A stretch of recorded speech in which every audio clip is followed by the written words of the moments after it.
Everything, everything gonna be all right this morning.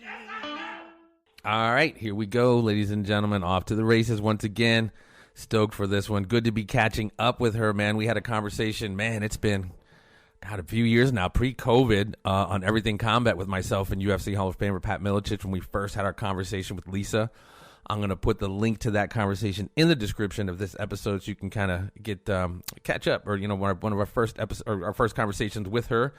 And we're going to recap a little bit of it. But, man, she's just, even though we haven't actually met face-to-face, I mean, she's really one of the most beautiful human beings I've had the actual pleasure and honor of making the acquaintance of. She truly is so, just really embodies the term or the phrase, my brother's keeper.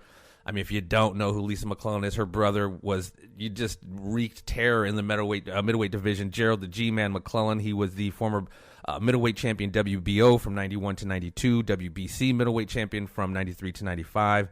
And then February 25th, man, made a trip top the pond over to England to face off in a super middleweight bout against Nigel Benn. And this is where, I guess maybe was that night. There's conversation, maybe there's some stuff going on before where he suffered an injury in the 7th round against Nigel Benn. And Lisa, for, man, pushing 30 years now, has been taking care of her brother. We're going to talk all about it, what she's been up to, the new foundation she's into, man, all of what she's got going on. Lisa, what is up, and welcome. Thank you. So what's going on is 3.5 years ago, I started the Ring of Brotherhood, where I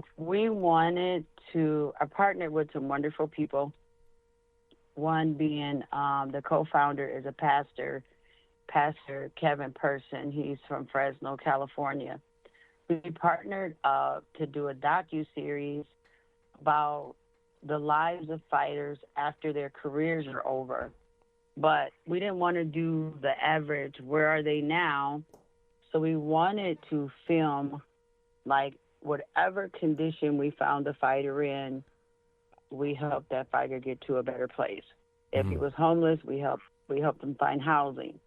If he was suffering from traumatic brain injuries, we would help him get stem cell and hyperbarics and everything else that's out here that could help improve the fighter. If they needed counseling, we wanted to help them get counseling. So as a result of that, we did a scissor reel. It landed up on some pretty powerful people's desk at Netflix and at a couple other networks. We have some great feedback. So we sort of put that on pause, and we started the Ring of Brotherhood Foundation. So doing the foundation, because I knew some kind of way, in order to help these guys, we had to financially be able to help them. So we started the foundation. I started a clinical research committee where I met a bunch of great doctors that have come on board, scientists, fighters, journalists, and so one of the main doctors in the clinical research committee, he had been working with veterans for like 20 years. And he has what's called a protocol. And the protocol is, when we first started, we did the most extensive testing, blood work, that has ever been done on Gerald since his injury. And I learned more from that blood test than I had in 29 years on what was and what wasn't working properly. Initially, I don't mean to cut you off, but what was the initial kind of diagnosis? What happened specifically kind of to Gerald that night and the ailments that it created? So Gerald had a blood clot removed from the frontal lobe of his brain. And during that time that he suffered, somewhere that night, he suffered a heart attack and a stroke. And that caused his brain to swell. And a lot of the damage came from the swelling. So it was a lot in the frontal lobe where the clot was itself, in the near the brain stem where all the optical nerves are. That's why he's completely blind. And then, like, the areas of the brain. So the damage was kind of everywhere. Like, if someone would have just had a blood clot removed, and the damage would be to that specific area. Right. With Gerald, the damage was kind of everywhere because of the swelling. So, in that blood work, it showed, like, the levels of, like, the testosterone levels, and the vitamin D levels. All that was, like, all out of whack because of his brain chemistry was now different from the inflammation, from the damage, from the hormones that are given off at the time where the brain is damaged.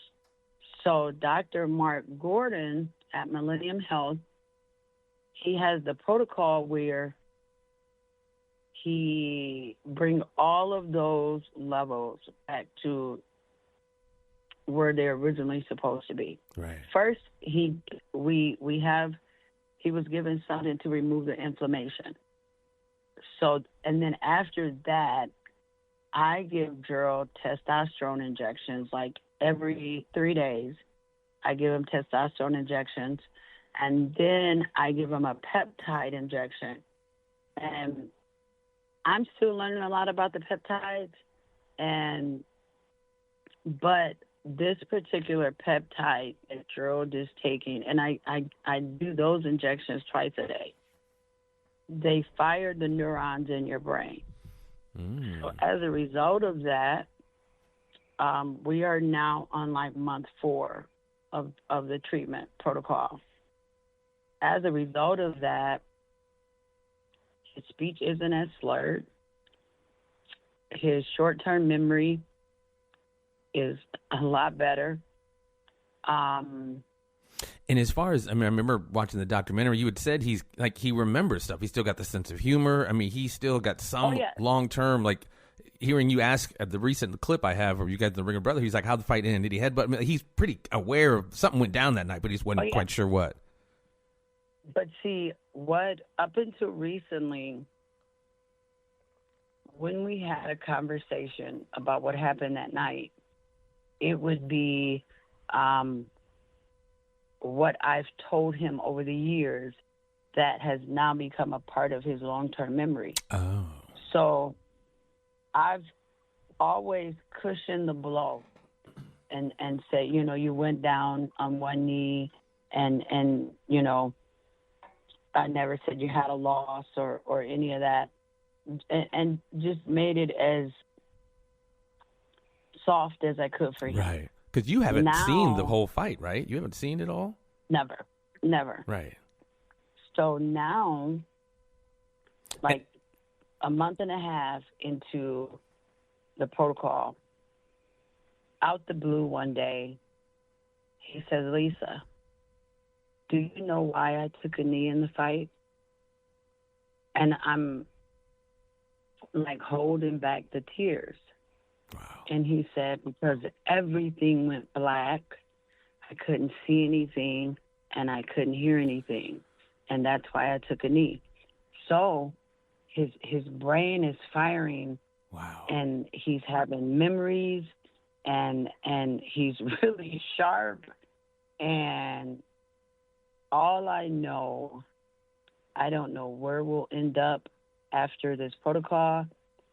All I know is something very powerful is happening, and I'm documenting it. And I'm just hoping at the end of it, we have a different story to tell. Wow. 4 months, man. Can you imagine? 4 months. 4 months. Wow. That's so heavy, man. That's so heavy. And, when I tell you, the changes are very notable. Very. To even, like, most of the time when I'm talking on the phone, people can hear Gerald in the background. And a lot of times, because one of the major issues is his aggression and his behavior as a result of the head injury. And that's even toning down. They're not as often. And I remember seeing there was often, where you guys were trying to, I think it was shaving his face or, trimming up his goatee or something. Mm-hmm. He just wasn't having it. yes, because everything still has to be perfect in his world, Yeah. And he's always worried about how he looks. What does this look like? What color shirt do I have on? What brand name shoes do I have on? So he's always worried about stuff like that. G-Man's still trying to stay fresh, Lisa. G-Man's still trying to stay fresh. Oh, yeah. That's awesome. So when on that scene, and these are scenes from the docuseries that we're working on, these clips that we've been releasing, and they're meant to raise awareness, also to educate. A lot of them, we have the doctor on the videos that we've been releasing. They've been like 1 minute short. Mm-hmm. That Rashad McCarty, our film guy from 12 Creatives, he does absolutely great work. But it's meant to raise awareness and to get people talking about a subject that no one wants to talk about, and that's what's happening to the fighters in the ring. Well, and it's one of these conversations, whether it's Chris Nowinski and the Sports Legacy Institute, who I had the chance to meet. He was a wrestler, professional wrestler, and concussions. I mean, this is kind of a systemic problem, like you said, no one wants to talk about. The movie Will Smith did, concussion. We're hearing so much more now about the long-term effects, like you said, whether it's football, mixed martial arts, boxing, of TBI, traumatic brain injury, et cetera, whether it's Chris Benoit with his insane protein deficiencies in his brain from shots to the head and what he wound up doing. So we're learning more, and these kind of things like you're doing are bringing more and more awareness to this subject, like you said, that no one wants to talk about because we're still watching sports that still contribute to these, traumatic brain injury, essentially. You got football smashing each other, you got boxing still even punching each other in the head. So I think I don't want to get rid of those things at all, but I just want to like what you're doing. That's why I so love what you guys are doing and bringing awareness to this subject. I just learned the other day because I thought up until a couple of days ago, I thought Gerald, because right now Dr. Gordon treats veterans with traumatic brain injuries and civilians. But I thought Gerald was the first fighter that he's treated until I was on Instagram the other day. And I don't know if you've seen this clip. It had a lot of views. It was a clip of James Toney. And it was 2013 and 2024. And you could probably research it to see that clip. So in 2013, James was talking about being a fighter. And then they had another clip of 2013, and they had an upper and a lower video. So they played the 2013, and then they played the 24. And it was clear that something was going on with James. I remember James.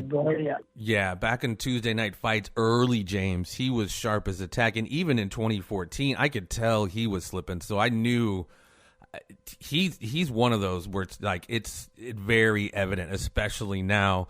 And that actually reminds me of a clip. I forget the name of the Boxing After Dark or something like that, where there's a story about Meldrick Taylor. And Meldrick Taylor, they showed the same thing. Like, here's Meldrick when he was a kid. I mean, he's talking spit perfectly eloquently. And then, however long later. But you could tell it's quite evident. But James Toney is definitely one that you could tell is suffering. So listen, so in the clip, he said, up until I met Dr. Gordon. And I'm like, hold on. So a part of the protocol that I'm doing with Gerald, I have a face-to-face every 30 days with Dr. Gordon. And I just so happened to have it this past Saturday. And I said, Dr. Gordon, I wasn't aware that you treated James Toney. And he said, Lisa, for 10 years. So listen, so this 2013 clip was James was being treated, and he abruptly stopped. Mm. And now it's clear. Right. It's clear what's going on. And I want to be careful because one thing that I've noticed in dealing with these fighters and wanting to help the fighters is these guys are in denial that they're being affected. So wow. I spoke to Dr. Gordon, and he had indeed treated James for a while, and I think as long as James was being treated, those signs were not there that are there in 2024. So I can't wait until we're done with Gerald's treatment because I've documented every step of the way. That's awesome. Whenever we reach a milestone, which now they're often, even as far as Gerald having, once he came out of the coma, he wasn't really able to control his bladder. And since we've been under Dr. Gordon's care, he's totally aware of that now. Wow. So things are slowly coming back. We had a journalist here from England that came and spent a couple of days with Gerald, Oliver Fennell from Boxing News. And he was sitting on the arm of Gerald's chair, and Gerald was eating some M&Ms, and he was like, have some. And Oliver said, okay. So he took the box, and he poured a couple in his hands. And Gerald turned to me, and he said, Lisa, I told him to take some, and he only took 3. And I said, how do you know how many he took, Gerald? And Oliver opened his hand, and he had 3. And I said, how did you know he had 3 M&Ms, Gerald? He said, I'm looking right at it, Lisa. What?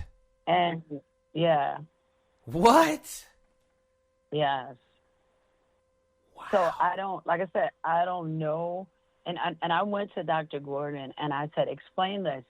Please explain how he could have known. And he said, with the neurons firing, it could be possible that he had moments of sight, and will continue to, and hopefully one day they'll fire up and they'll stay fired up. We will only know that when we get to the end of the treatment, and but yeah. Wow. So he's been blowing me away. I was about to say, you're blowing me away right now, man. Yeah. So is this a treatment like you do it and it's over, or is this something that's going to be ongoing for the rest of his life? I from what I understand, and I'm still learning a lot about it. Right. So from what I understand, once the brain chemistry becomes normal and the brain becomes more normal, those testosterone levels and those things will hold us on. And then we'll be able to back off of doing the testosterone. Or just say we plateau and things are not working. There's 2 other steps beyond what we're doing now that Dr. Gordon could possibly try. So that's the importance of the monthly meeting. So we have this face-to-face every month where I'm journaling everything, and then we repeat the blood work, and then he compares it to when we did it initially, and then that led him know we should up this, vitamin D, or maybe we should lower this, so, but we're looking inside of a year window to see what happens in that year. So there's a possibility after this year will continue. It's so the testosterone and the injectable meds, they're kind of expensive. So right now, the WBC is assisting me in paying for those, and I'm continuing to raise money to pay for them, and then I want to be able to take someone like James and say, look, have a look at what it did for Gerald. Will you consider going back on it? And other fighters that are suffering to also offer this opportunity to other fighters. If you don't mind, what were the other two options you had mentioned about Dr. Gordon? What's your kind of plan B and C that you were thinking as an alternative if these things don't work? It would be within his regimen of maybe we do more testosterone or maybe we add other peptides. Okay. So it would still be Dr. Gordon's treatment. Okay. It's just if there's other things he can offer that will help improve the brain if this isn't working. Right. But right now, where we stand, what we're doing right now is working. I mean, it's been It's 4 months. That's healing his brain. 4 months. That's insane. Yes. Yep. I'm so happy for you guys, Lisa. Seriously, man. I'm not even just as a boxing fan. You know, I hated to see what went down with Gerald and everything because, I mean, he had the most incredibly promising career. I just, to see what's happening now in such a short period of time, I'm just amazed. Listen, I used to, like, Gerald would have phone calls, and I put the phone on speaker, and I have to sit right there with him, and I would say, well, he said this, Gerald, and then I would relay, because it was sometimes hard for the caller to understand because of the slur of speech, so I would have to relay to the caller what Gerald was saying, and then I'd have to repeat to Gerald what they were saying. Now I give him the phone. I say, Gerald, it's Tommy Hearns, and I can come back and check on him 5 minutes later, and he still is having his conversation. What? Yeah, because I've seen, over the documentaries over the years, that you've had people talk to him, and you have to repeat things kind of over and over. And I didn't know if you had said something about it. It's not so much that he's deaf. I know he can't hear as well, but it's more kind of a comprehension of what you're saying that needs to be repeated. Comprehension, right. But now he do it. He'll talk on the. I can leave him alone with the phone. Wow. And he'll understand them, and they understand him, and he's doing very well. I mean, you got to be. I mean, it's been 30 years almost. You got to be just beyond floored at this. 4 months, and this is happening. It's been very emotional for me to see, and scary at the same time.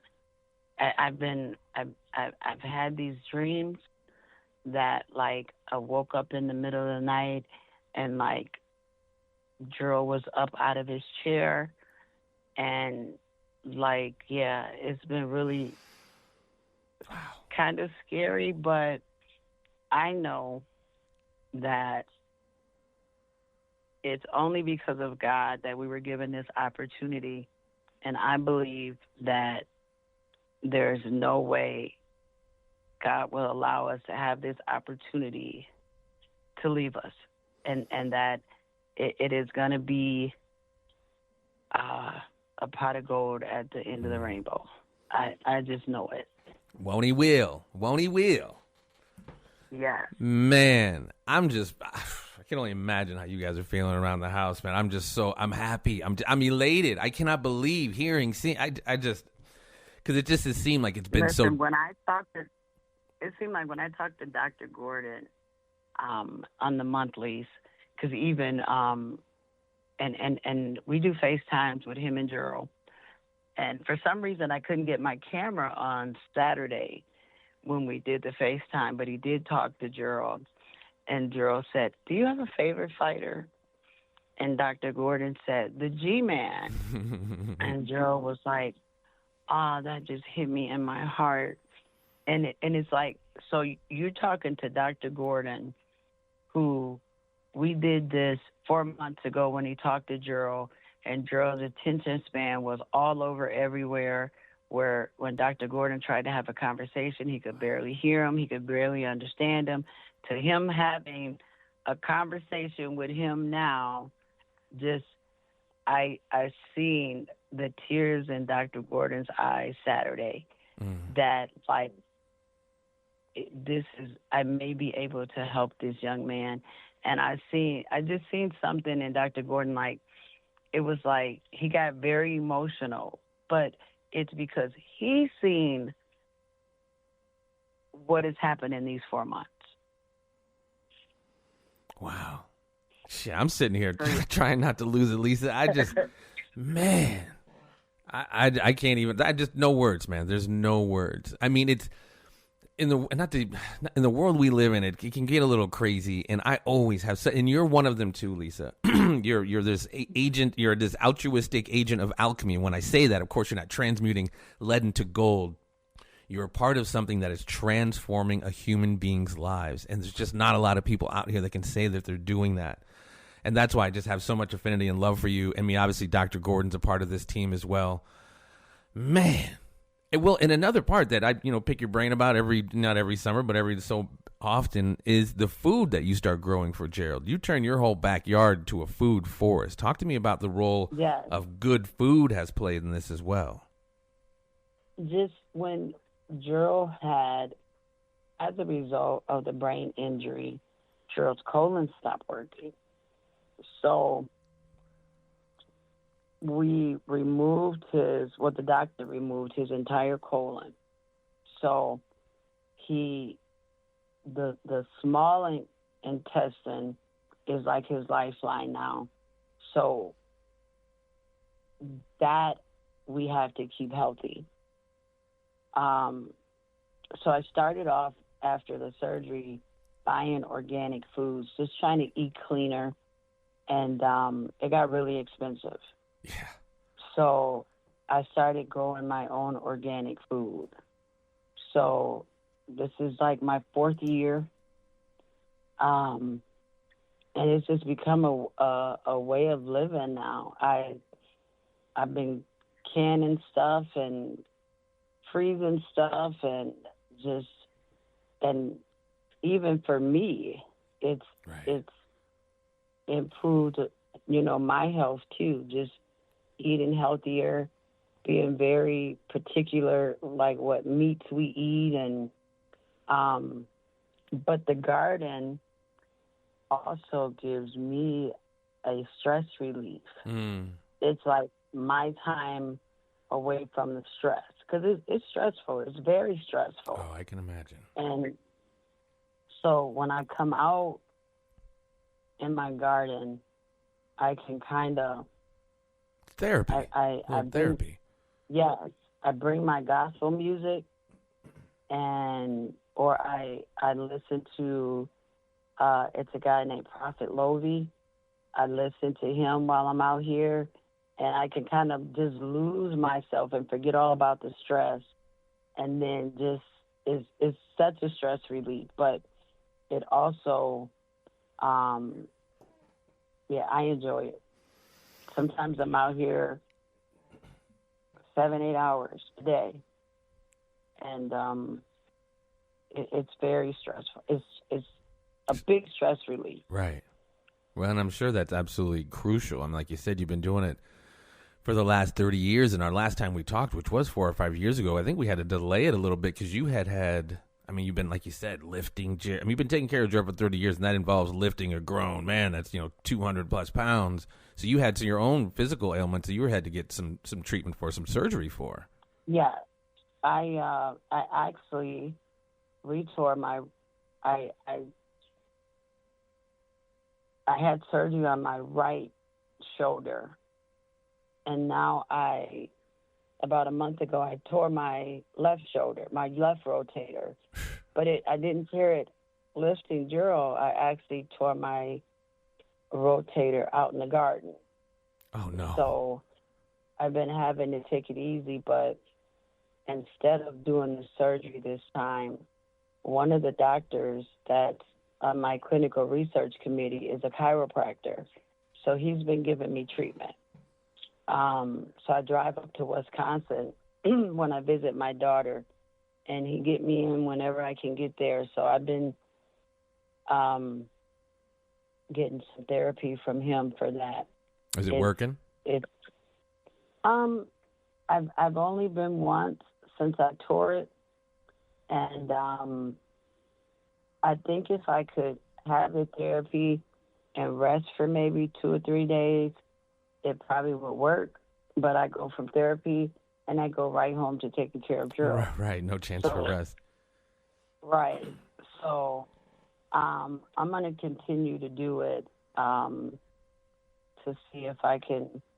Hopefully I don't have to have the surgery. If I do, I got a plan B. I'm going to go probably stay with my daughter for about 2 to 3 months. And my grandkids are older now. My daughter's there, so I can get some help with Gerald while I recover. Okay, good. Well, yeah, you definitely, I mean, I think I've said it before, and like whatever we do in our life, we definitely, especially you, Lisa, you got to make time for yourself and obviously take care of yourself. You got your hands full over there. And if you think Lisa can't cook, by the way, there's a clip of Lisa's meatloaf that made Gerald cry. It's absolutely amazing. I need to taste some of that meatloaf sometime because it made the G-Man break down. It must have been delicious. Listen, my film team came down to film a couple years ago, and Rashawn is a young African-American guy, so he's been around, soul food all his life. But his the other guy he's never had soul food. So I think I cooked like turkey, dressing, black-eyed peas, greens, sweet potatoes, macaroni. I laid it out for him. And he was like, he still talk about it to this day. He's like, oh, my God, that is the best food I've ever had. So I'm going to actually be in Fresno. We're going to film in Fresno after we leave Oakland. We'll be in Oakland Friday and then Fresno Saturday. But we're going to film all day. But I was trying to think of a way to get away from filming so I could fix dinner for him. But we'll have to catch him the next time they come back to Freeport. But, yeah, I love to cook, and I do cook a lot because I'm at home most of the time. So What is there left for me to do? Yesterday, I cooked, and my neighbor's like, girl, you're cooking like it's Thanksgiving. But I got greens out of my garden. I got collard greens out of my garden. I got some fresh green beans out of my garden. We had chicken, dressing, greens, macaroni, sweet potatoes. I did all of it yesterday. You got that one clear. I think they're the green bean, potatoes, tomatoes. You got it all. Right. and then I wonder why. I think right now Gerald probably about 260 pounds. What? Yes. Middleweight fighter Gerald McClellan, 260. But it's my fault. Yeah, it's my fault. Man, wow. I'm so glad to have you taken the time to chat with me today, Lisa, man. I am so happy for you guys and what you got. I mean, the progress that is being made with Gerald right now in such a short period of time. I'm stoked. And when are you out in California, we can't speak specifically about it yet, but the possible some media that Lisa's going to be doing some podcasting and stuff. But if you follow Lisa, you'll be able to, she'll update you when she's on those shows. Lisa, where can we reach out, man? Follow the Ringer Brotherhood. Where's the best link, or what are some of the best links to keep following you and what you're up to, or anything maybe we could donate to, anything like that? It's ringerbrotherhood.org.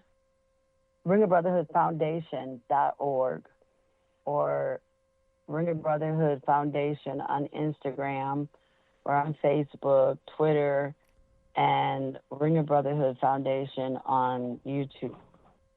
I will add the links, all of those links in the description. Anything else you want to give a shout out? I'm sorry, yes, go ahead. to make a donation, there's a donation page on ringofbrotherhoodfoundation.org. There's a donation page, and we actually have some very, very, very, you have to go take a look at it, Ring of Brotherhood T-shirts and sweatshirts coming out, where the vision of the T-shirts, the pictures, and the wording is blurred. And the reason it's blurred, the concept is when you have a person with a traumatic brain injury, like the vision is blurred. So that's what's on the T-shirt. And it's meant to strike up a conversation about traumatic brain injuries.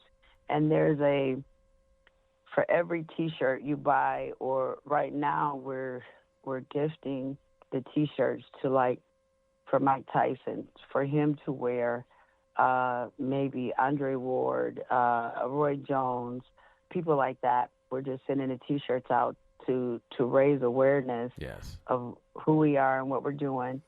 And so there's a nice little,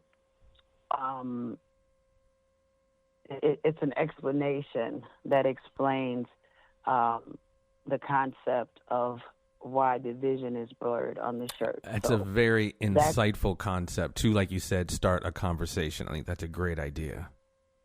Yes. So that's on that's up on the website now, too. So I think within the next, probably, the T-shirts are actually being made now. So within the next couple of weeks, you'll be able to get the merchandise off the website. And but you can... I will scoop up a sweater and a tee and rock them proudly, Lisa. Most definitely. They would be an honor. Absolutely. I appreciate it. Man, we got a hard fight ahead of us, but I'm up for the fight. Well, you've had a hard fight. It's been 3 decades, and you've been on the front lines fighting this, with all of your passion and love. That's why it's so beautiful that you are your brother's keeper, and just the love for your family and just in general, man. I follow you on the book and all that other good stuff. You are the best of us, Lisa. You are the best of us. And like I said, it's very, very, I'm honored. I'm honored to have made your acquaintance. And you got to come back, man. We're going to do an update 6-8 months down the line. We're going to catch up again because this is crazy what's going on here in these 4 months, man. We're going to check in again here pretty soon. Yes. Listen, when we get done with treatment, if everything is online for the improvements that I'm hoping we have, you guys won't be able to shut me up. I'm going to be screaming it to the world. So, but we'll definitely be around. And is the docu-series something you guys are still in the works on? I know you said you put it on pause for a minute. Is there any intent to fire that back up, or is this all this process? Yes. Okay. So a lot of these 1-minute clips that you see out there, they're a part of the docu-series. Okay. So, yes. Well, and when that gets polished up, ready to go, man, obviously you are welcome back to help promote that. I am looking forward to all of that and the continued success you guys are having, Lisa. Can't thank you enough, man, for everything you do. No, thank you. All right. This has been Lisa McClellan, the big sis of the G-Man, who's doing marvelous things over there in Freeport in Illinois. Take care of yourself. Take care of the G-Man. So much love here on this end, Lisa. Look forward to catching up with you guys. And thank you guys for joining us today. Peace and so much love. You know what it is. There will always be more.